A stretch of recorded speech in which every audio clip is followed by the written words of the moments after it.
Haalonni tokko tokko yeroo adda addaatti dhugummaa dhala namaa yookaan immoo maalummaa dhala namaa adda baasnee akka nuun ilaallu nu taasisa. Dhugaawwan jireenya keenya keessatti beekuu qabnu yookaan immoo hanga nama faana jiraannetti wantoota nu adda baasnee hubachuu qabnu nama kam duukaa hiriiroo yookaan hariiroo uumuu keenyaan dura hiriirree duukaa deemuu keenyaan dura tarkaanfii fudhachuu keenyaan dura wanti nuun dursinee beekuu qabnu maali? Yoo yaa akkam jirtu jaallatamtoonni fi kabajamtoonni hordoftoota koo Horoon Inspire warri taatan akkam jirtu bakki isin jirtanitti nagaan isiniif haa baay'atu kanan jedhu obboleessa keessan Dinaariyaatti tole gaa guyyaa har'aa barnoota baay'ee miidhagaa ta'ee fi barnoota baay'ee namatti toludha akka guyyaa har'aa wal faana ilaallu tole gaa haalawwan yeroo adda addaatti maalummaan dhala namaa maalummaa hiriyyaa maalummaa maatii maalummaan firaa maalummaan namoota duukaa hojjennu akka nuun akka daawwitiitti keessatti of ilaallu nu taasisaa jechuudha. Jireenya keenya keessatti dhugaawwan jireenya keenyaaf nu barbaachisan yookaan immoo maalummaa jireenya keenyaaf qimamii yookaan immoo mi'eessituu jireenyaa kan taate yookaan immoo jireenyi dhamdhama akka qabaattu yookaan immoo bu'aa akka isheen qabaattu jiraachuu keetti akkati gammaddu uumaa keef galata galchite akkati waaqa kee duukaa walii galtee kominikeetii bareedaa godhatte akkati jiraattu waan qabdutti quuftee waan qabdutti galateeffatte waan qabdutti uumaa kee duukaa rileeshinii kee walitti dhufeenya kee jabeessite akkati jiraattu taasistu maal isaan mee jireenya keenya keessatti namoonni haalawwan kana wallaalan yookaan immoo dhugaawwan jireenyaa kana wallaalan immoo kufaate akkamii kufu yookaan immoo milkaa'ina irraa agam duubatti deebuu danda'udha kan jedhudha guyyaa irraa kan wal faana ilaallu tole gaa mee maal isaan yookaan immoo bu'aa dhugaawwan jireenyaa beekuun keenya yookaan immoo haalota adda addaa keessatti maalummaa wanta dhugaaf rileeshinii namoota duukaa qabnu irratti immoo eenyummaa namoota sanaa akkamiin baruu dandeenya yookaan immoo maalummaa jireenyaa haala kam keessatti mi'aawuu danda'a yookaan immoo teesti goonee ilaalla yookaan immoo dhamdhamnee ilaalla kan jedhudha guyyaa irraa kan wal faana ilaallu. Tole gaa mee inni dhugaawwan jireenya keessatti inni jalqaba irratti argamu maal? Amma ati milkootutti eenyumtuu dhimma kee hin qabu jechuudha. Angati milkooftee success taatee nama kaayyoo isaa galmaan ga'u yookaan immoo nama waan tokko achiif gochuu danda'e angati hin taanetti namni kamuu dhimma keessarraa hin qabu nama jalqabee dhiisu nama yaadee galmaan hin geenye nama takka jalqabee takka duubatti deebu takka eegalee takka duuba dheessu nama ta'e namni kamuu hin jaallatu jechuudha dhimma isaa irraa hin qabu namni kan inni si hordofu yookaan namni kan inni bu'aa siif laatu yookaan namni siif kabaja kan laatu yookaan namni siin akka kabaju kan taasisu inni jalqaba irratti argamu angati milkootutti namni kamuyyuu dhimma kee yookaan fedhii sirraa hin qabaatu. Gaafati milkoote, gaafati of dandeesse, gaafati ofiif dhaabatte, gaafati ofirra dabarte namaaf daawitii taate namni kamuyyuu si kabajuu jalqaba. Otooti jaallattee hin jibbiin kabajni iddeeti jirtutti. Isaan barbaaddee tooti hin taane bakkati jirtutti kabajni siif ni dhufaa jechuudha. Angati ofirratti hin hojjennetti garuu wanti kamuu siif dhufuu hin danda'u. Wanti kamuu milkeessuu hin dandeessu. Wanti kamuu injifachuu hin dandeessu. Jalqaba irratti wanti sirraa eegamu ofirratti yoo hojjette yoo milkoofte haala kam keessattiyyuu yeroo kam keessattiyyuu iddee kamitti yoo taanaan namni angati milkoonetti dhimma keessarraa hin qabu. Dhugaa kan liqimsii fudhadhu. Angata ofiif hin taane, angata ofiif koon taane, angata ofiif bu'aan laannetti namni kamuu galagalee si ilaaluu hin danda'u. Ati maallaqa miti. Namni kamuu si gammachiisuu hin danda'u yookaan nama kamuu gammachiisuu hin dandeessu jechuudha. Kanaafuu jalqaba irratti wanta ati dhugaawwan jireenya keessatti gochuu qabdu ofirratti hojjechuu.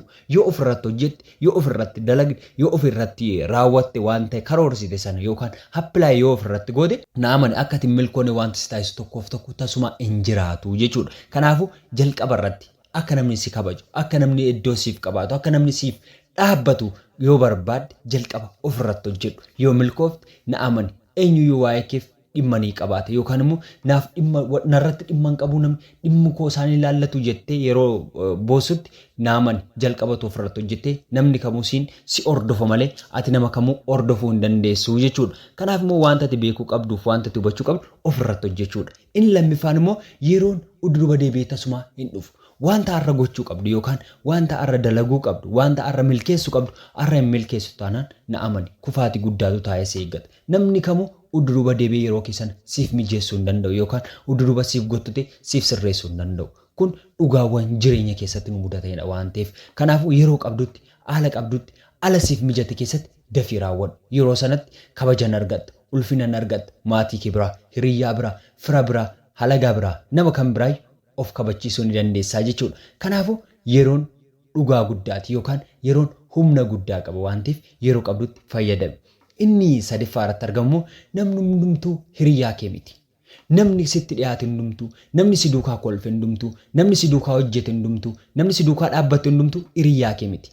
garaa kee yoo siif bare garaa kee yoo bare yoo mul'ata kee bare yoo galma kee bare yoo deemsa keef kaa'amsa keef gala kee bare namni kamuu akka ati milkootu hin barbaadu na amani namni kamuu eenyullee taanaan akka ati isa caalti milkootu wanta hin barbaanneef danqaraa yookaan immoo gufuu sitti ta'a dallaa sitti ta'a akka ati milkoonni akka ati galma kee hin geenye akka ati wanta yaaddisan achiif hin gooneef udduubatti si gottotaa jechuudha. Kanaaf immoo maal gochuu qabdu namatti dhiyaatuuf nama keessa kee barsiisuu qabdu namatti dhiyaachuu qabdu adda baastee beekuu qabdu nama duukaa dalaguu qabdu nama duukaa hojjechuu qabdu nama duukaa rafuu qabdu nama duukaa ka'uu qabdu nama duukaa jiraachuu qabdu adda baastee hangam beeknetti hiriyaa koodha jettee waan sitti dhaga'amu hunda samiira kee hunda dabarsitee laatta taanaan na amani ofuma keef diina ofiif qotaa jirta hiriyaa kee akka si duukaa ta'ee jiru adda baasii beeki. Namni hundumtuu si duukaa kolfee fira kee miti kan siif kolfuuf kan sitti kolfu immoo adda baasee kan beeku qabu ga'ee sirraa eegamudha waan ta'eef yoo ofirratti hojjette kunillee ni dhugoomaa jechuudha.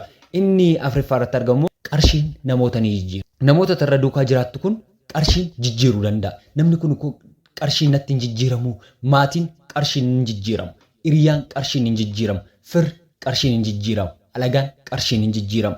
Kanaaf immoo wanta ati gochuu qabdu jalqaba of amansiisii of duukaa jiraadhu.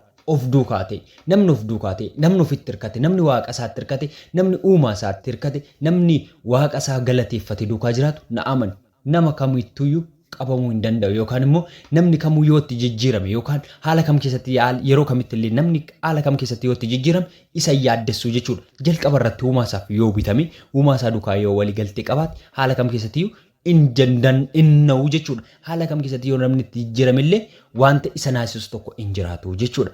Tole egaa inni shanaffaa irratti argamu immoo maaliyyuu haa ta'u namoonni waa'ee kee waa dubbachuu hin dhiisan yookaan immoo yaada qeeqa kufaatii ta'e tokko sirratti hin dhaban. Kanaaf immoo hin dhiphatiin yoo furdatte kunas yaada hin qabu. Ofuma akkasa haa jiraata siin jedha namni keenya yoo huqqatte yookaan yoo qannaste garuu namni kun maaldhaa hiyyeessadhaa waan nyaatu hin qabu dhukkuba qabaa siin jedhe waa'ee kee haasaa jechuudha. Yoo waan bareedaa uffatte of agarsiisuuf jedhe akkas ta'a siin jedha. Yoo garuu moofaafate immoo dhabeetim daareeti siin jedhe wanta hin jirre sirra kaa'a. Kanaaf immoo namni si waa'ee kee wanta jedhu wanta hin qabneef jechoonni namaa haalonni namaa jechoonni ilaalchi namaa siin kaayyoo kirraa duruba deebisuu hin qabu. Akka ati kaayyoo kirraa gufattu si taasisuu hin qabu jechuudha. Kanaaf immoo wanta ati gochuu qabduuf wanta ati hubachuu qabdu haala kam keessatti illee yoo ta'e yeroo kamitti illee yoo ta'e jecha namootaaf yaada namootaaf qeeqaa namootaaf gurra laachuu hin qabdu.